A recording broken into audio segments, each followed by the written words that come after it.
This video is a presentation of MLNK Global Solutions. It's a NASDAQ listed stock trading ticker MLNK. Running some scans this morning, I kept coming back to this chart. And what caught my attention about this is that this whole area is a pretty decent area of support for this chart going across 9 months. And with that, stocks closed up on Wednesday and Thursday, albeit not huge moves, 1.4% on Thursday. But because it is putting together some green closes off this support level, I think it's a chart worth keeping an eye on going forward to see if it can push its way back to these key moving averages.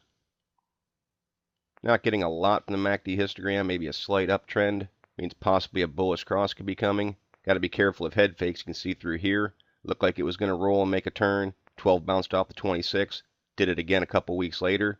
12 bounced off the 26. And this time I'll be watching to see if it actually can drop the bullish cross. And of course, want that to tie in with the support level and stock making a stronger move off of that point. So with that in mind, this is still a little bit of a holding pattern to see if it can actually drop the bullish cross with the MACD. We'll note that the ADX is down very low. When the ADX starts getting near 10, I look for a direction to be picked and for the stock to make a stronger move. Obviously, the stock price has fallen off recently. That's put the MFIs down below 50. Again, that's a bearish condition, but all three components are moving upward. Now I'll be looking to see if people are going to continue to pay higher prices for the stock and see if those MFIs can push through 50. A little bit of a flat look on the accumulation distribution over the last month and a half or so.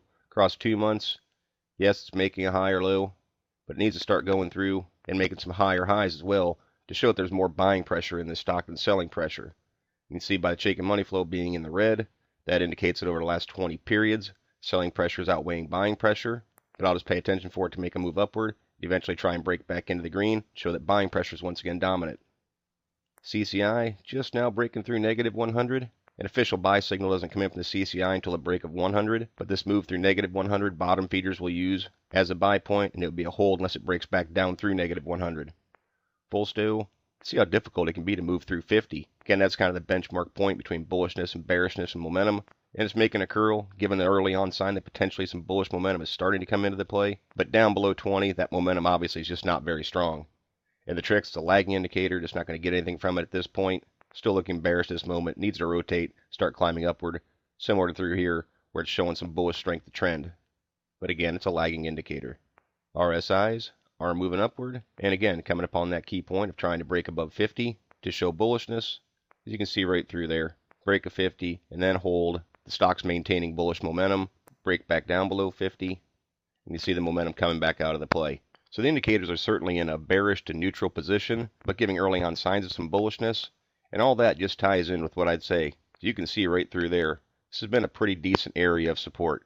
Now granted, it does run all the way down to 260, but I have my eye much closer on $2.80 because outside a few dips here in May and in June, that's been a pretty decent area of support.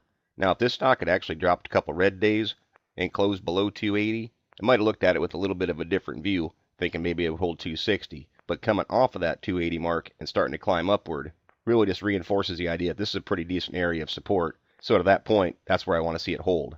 Now when I think from a resistance standpoint, I'd be looking right around $3. Now it's not necessarily because that's a huge area of static resistance. Certainly served as some resistance right here in May. It was holding as some support in July and August. But what reinforces that area is the 50 and 200-day moving averages sitting right there. It can often be difficult for the stock price to push through those moving averages. And because there is a little bit of static resistance, I suspect that area is going to be pretty tough for it. Now, it's not a huge move from Thursday's closing price of $2.90, but it could represent an overall shift in this chart if it can break through that mark, because then I would suspect it's going to come up here and challenge this 330 mark, and at that point, talking about better than 10% gains. Volume's pretty thin in this play, only 130,000 shares traded on Thursday, and that's actually not a bad day for it at all. Can definitely have some bigger days, trade over 1 million shares, but on average, 130,000 is about typical for it. So I'll just pay attention to see if it can pick up some more volume, show some more buying pressure, to try and move through these moving averages and help push the trend and momentum indicators into more bullish positions. In summary, this chart's kind of in a bit of a holding pattern, but it's interesting nonetheless because of a broad area of support and the chart trying to make a little bit of a move the last couple days. So let's keep an eye on this going forward and see how it performs. As always, really my interpretation of the MLNK chart. Thank you for watching. Trade smart.